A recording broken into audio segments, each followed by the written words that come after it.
Hey team, I'm going to talk about Unit 5, an overview of the TEKS, and just what the flow looks like of this unit. The title of this unit is Proportional Reasoning with Ratios and Rates. So we need to dive into what ratios and rates are. We're going to model them, then we're going to be ultimately ending with proportions and solving multi-step proportional relationships. So we're starting out with 4E. Represent ratios and percents, which y'all already have taught, with concrete models, fractions, and decimals. That's whenever we're going to be using the Lucky Charm activity to look at the ratios between two things. Make sure that you are representing your ratios not just as colons, but we are also going to be looking at them as fractions and decimals. On that same day, we are going to be looking at 4C, which is just giving an example of a ratio and then scaling it up or down depending on its form and looking at an equivalent ratio. This is again in the colon form, but you can also do it in the fractional form or the decimal form. Okay, so that is day 1 on our agenda. That is our modeling ratios and Lucky Charms. Our next day is going to be introducing rates. And so what that TEK is going to be 4D.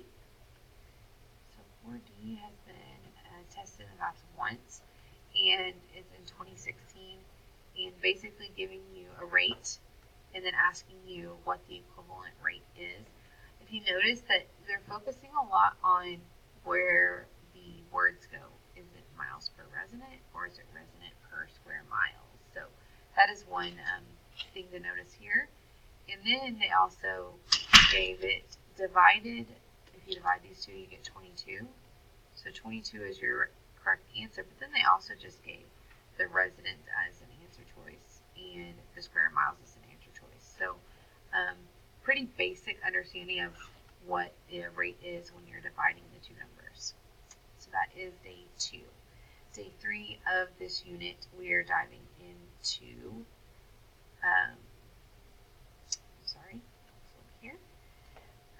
using skill factor tables and proportions. That is the TEK 5A. 5A is here. It's been tested a couple times. One of them being with the skill factor.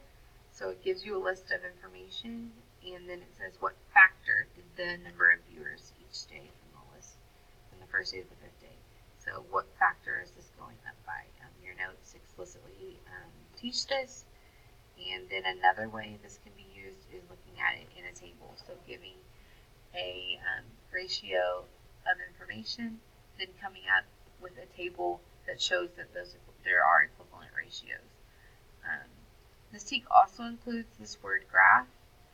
We're not going to be hitting that right now. We will hit it whenever we are doing our graphing unit. So we have not even talked about the coordinate plane up until this point.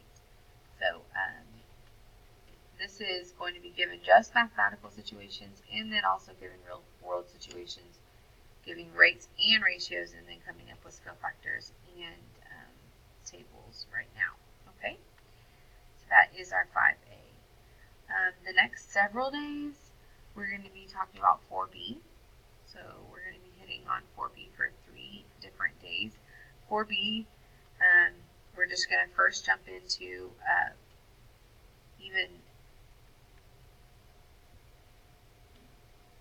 just solving flat out a proportion. So learning how to set up proportions and then solving them. So let's look at how 4B has been tested in the past. So it's been tested so many different ways. And what we're going to start out with is just learning how to set up a proportion using a rate. They need to learn how to set up a proportion using a rate out of a table and then solve for the missing area. So that is how this question goes here. That is a quantitative prediction, giving a real world problem. Now on the how it's been tested last year, I have those available for us to look at. Number 3, 14 is one question we're going to look at.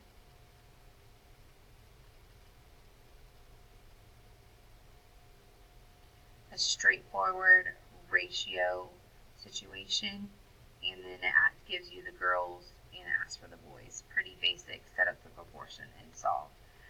So that is as easy as they will get. They will climb in difficulty here in a second.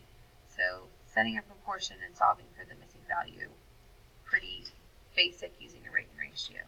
Now, they get a little bit more difficult when we're start talking about a comparison.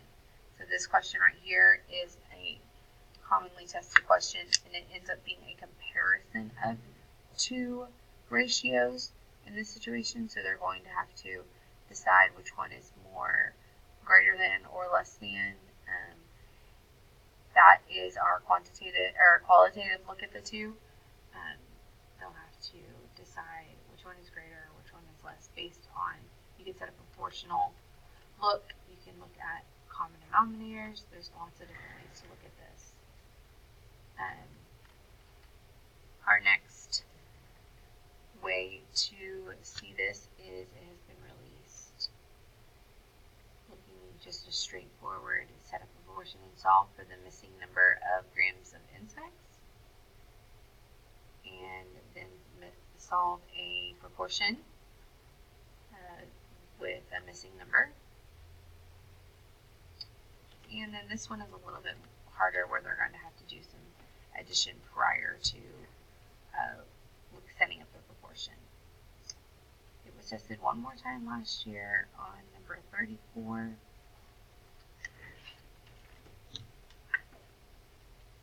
This is the question that is most difficult, that I would like y'all to look at. It sets a ratio for you, and it tells us that our ratio, it gives us information about flour tortillas on a shelf and corn tortillas on a shelf. Then it gives our ratio of corn to the total number of packages. So this 7 represents corn and 16 represents the total. Then the question asks for which number could be the number of packages of flour.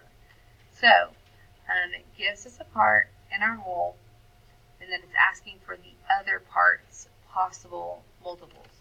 So we know that the remaining number here between 7 and 16 is going to be 9.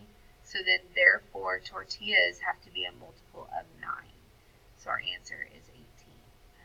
This question, we put model 1 like this on your notes, but it's going to be very important that we expose kids to more questions like this where they're missing that part.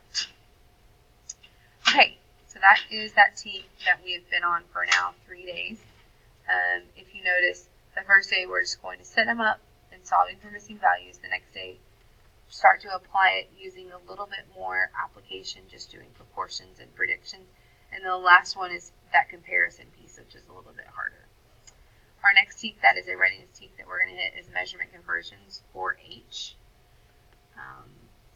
These are a little bit more difficult, and this is whenever we're going to need to be pulling out our star chart as much as possible and having our kids looking at that. So on one day, we are just doing a straight 1-step and 2-step conversions. A lot of times our kids are being asked to take a measurement and convert it twice. So not just once, using 2 conversions within our formula chart.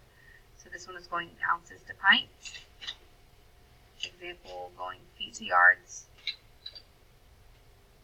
And then pounds to ounces. And then something a little bit more difficult, meters and centimeters to millimeters. And then meters to millimeters. And that's all the ways it's been tested. And we're going to be sitting 2 days on that, setting up proportions and solving. Some of those proportions will have to be set up twice and solving twice. And lastly, our last TEK is 5B. 5B being the most difficult TEK for our students to grasp, and that is with percentages. Part over whole equals percent over 100. And we're breaking it up into 3 different days. One, which is finding the part.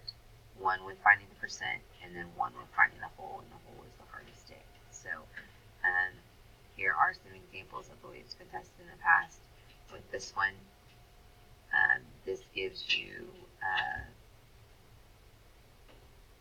170 guests at called for room service, 255 did not. What percentage of the guests at this hotel called for room service? So giving you two parts, you're going to have to do some addition here before you can even set up a portion and solve. This one right here, giving a discount part, giving the percentage, having to find out what the whole is. This one again, giving the part, giving the percent, finding out what the whole is. And then this one, giving you two parts, and then asking us to find a percentage of the whole. So lots of backwards ways of thinking, or not just asking the kids to straight out and find a percent of a number. It was also tested last year, and I'll give you a preview of that on number 29.